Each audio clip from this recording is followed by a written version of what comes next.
Hi guys! Today I'm going to be doing the behind the scenes tag. I was tagged in this by Holly over at Lovely Day with Holly, so thanks for the tag. So let's just get going. First question is, when recording a post, presumably this means just a video, I don't know why it says post. Do you read from a prepared script, or do you refer to notes or a broad outline, or do you speak extemporaneously? Can I just say extemporaneously is a really good word? Like, it's a really great word. So typically what I will do is I will have my, if it's a tag, I'll have the questions and I'll already have the books all picked out. And just sitting next to me so I can just hold up the book when it gets to it. If it's a wrap up, I will obviously just go off my Goodreads and give you information from that. And then if it's some other kind of, if it's a haul, I just talk about the books as I, have them.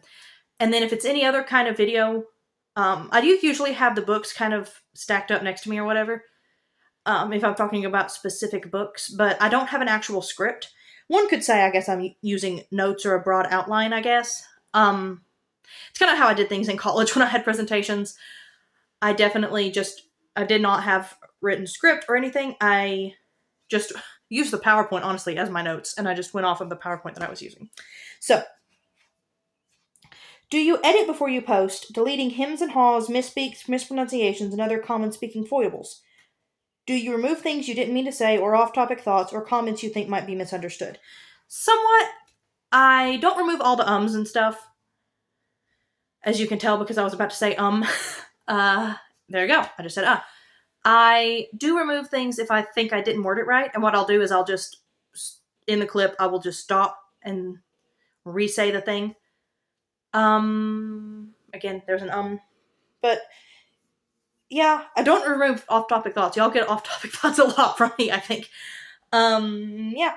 Have you ever edited a post after posting? Have you ever deleted an entire post? No, I have never deleted a video. I put too much work in my videos to delete them. I may have edited some descriptions after I posted them, but I've never actually edited the video, I don't think. 4. Are there certain topics you avoid, things you regard as too personal or too controversial? Well, obviously I don't share my personal life too much I talk about my personal life somewhat, but like, y'all don't know my last name. You don't know where exactly I live. You know a general idea, but you don't know exactly where I live. And I don't say my kids' names or show their faces. That's just an internet safety privacy thing that I just try not to do that. So, yeah. And I also try not to film, like, where you can see the roads. If I film outside, which I don't know if I've filmed outside maybe once or twice. But if I were to film outside, I would not film where you could see the road or anything, because that can also be dangerous. So just a tip for you, if you film, just don't show where people can see the roads behind you, because people are really creepy and are really good at figuring things out. So yeah, be careful with that. But like, if it comes up, I don't avoid politics. I don't avoid theology questions. Like, if a book has something that I think is unbiblical, I will just say, like, hey, this was unbiblical. See my Noah rant from my February wrap-up, I think it was? Yeah, February. See my Noah rant. I don't avoid those sorts of things. 5. Does your post include graphics, special lighting, music, fast cuts, or other design enhancements? It has graphics in that if I have a picture that I need of a book that I don't have in person, I will pop the picture on screen. Other than that, no. I love, Celestia does a really good job with this. Especially, she's the one that's coming to mind, of like popping in funny clips or memes or something, but I don't do that. Let's see. Do you have a target number of posts each week? I'm trying to do 2. This ties into the next one. Are there certain theme posts you contribute to regularly, such as Poetry Thursday or What Are You Reading? What Are You Reading Wednesday? I'm trying to do Tag Tuesdays. As in, I'm trying to do 2 videos a week, and tags one day, and then not tags other days, another day in the week. And Friday was the day I was already posting my other video, so Tuesday was kind of like halfway before the week, like, you know what I mean, splitting the time in between the 2 posts, and Tag Tuesday just happens to kind of be a thing, so I do that. last week I didn't post any videos at all because I just never had time to film because I have a toddler and an infant, and in case you didn't know, that takes a lot of time to film, it takes a lot of time to take care of them, and sometimes filming just doesn't happen. So yeah, I was planning to film last night, and then my husband had to work really late on a paper he's working on for his schoolwork, so didn't get that done yesterday. So that's why hopefully I can get this video out today on Tuesday. If not, you'll see this on Wednesday, I guess. But that's why this video is so late. But I'm glad I finally have time to film now. All right. 8. How important to you is the number of your subscribers? Is there a target number you're hoping to reach? If you don't hit your target, would you consider dropping out of BookTube? Are your posts designed to attract new subscribers? Are you distressed if you lose subscribers? I mean, I like watching the numbers grow up, definitely. There's not really a target number. It would be nice to get monetization, but I'm not sure if that will ever happen. I'm quite a ways away from that. I wouldn't drop out of BookTube because of my number of subscribers. I might drop out of BookTube because I just don't have time, but not because of subscribers. And then, are you distressed if you lose subscribers? I mean, if I go down by like 1 or 2, not really distressed, because I think sometimes people just get unsubscribed like accidentally. I think that is a thing. But I mean, if I lost like 5 or 10 in a day, I would be very concerned and confused as to what happened.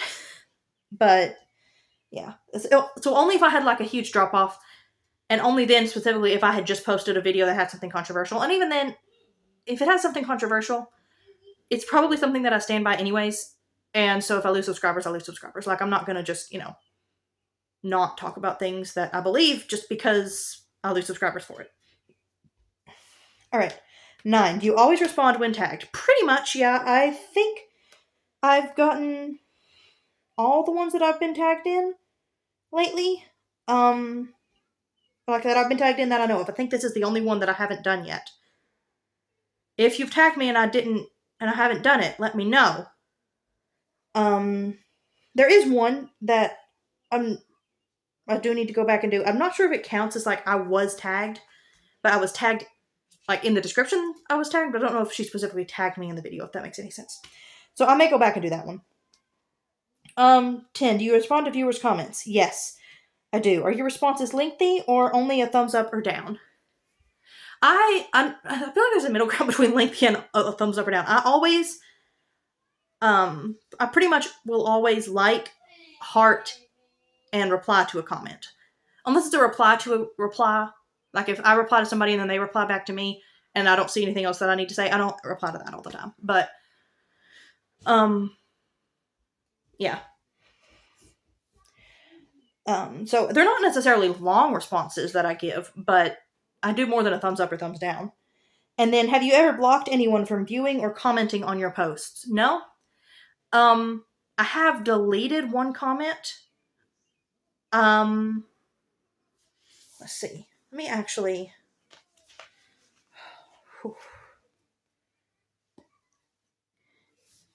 I'm going to see if I can find it.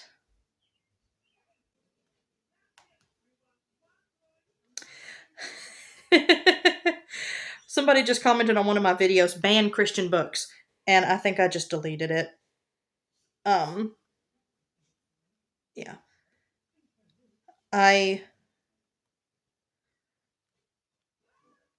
was tempted to respond in a less Christ-like manner, and I just decided, you know what? The best way to do this is to just delete it. So, yeah. Sorry. I got distracted because of this is just while I'm talking about comments. This is not at all the same thing at all. But I not long time ago, I guess, but earlier in my channel, I did a tier ranking of book to movie adaptations video, and I got a random comment on that from a guy basically saying that even though he's a guy, he loves the 95 Pride and Prejudice. And I was like, oh yeah, just random person, whatever. Replied to that. A few months later, one of my cousins sent a link to his new YouTube channel in a group text with me and my husband and my cousin's sister, my other cousin. He was that commenter that commented. I just thought that was really funny that like several months later, I'm like, oh, that was you. Like, oh, it was not a strange person. Anyway, to me, that's a funny story. You may not think it's that funny. I thought it was rather Rather delightful. All right, so that is the end of that tag. Thank you again, Holly, for the tag. I am going to tag. See, I will tag. Who will I tag? I'll tag Cheryl over at Candlewick Library. It's been a while since I've tagged Cheryl, so I will tag Cheryl. And I'm going to tag. I will tag Victoria over at Hot Cocoa and Books. And I will tag Shannon over at Old American Spirit, because I tag Shannon all the time. So, Shannon, you get tagged yet again by me. So that is the end of that video. So, let's see. You can't really answer the questions if you don't have a BookTube channel. So, also, if I didn't tag you, feel free to say I tagged you and do it anyway. I would love to see you do it. But yeah, please make sure to like and subscribe, and I will see y'all next time. Bye.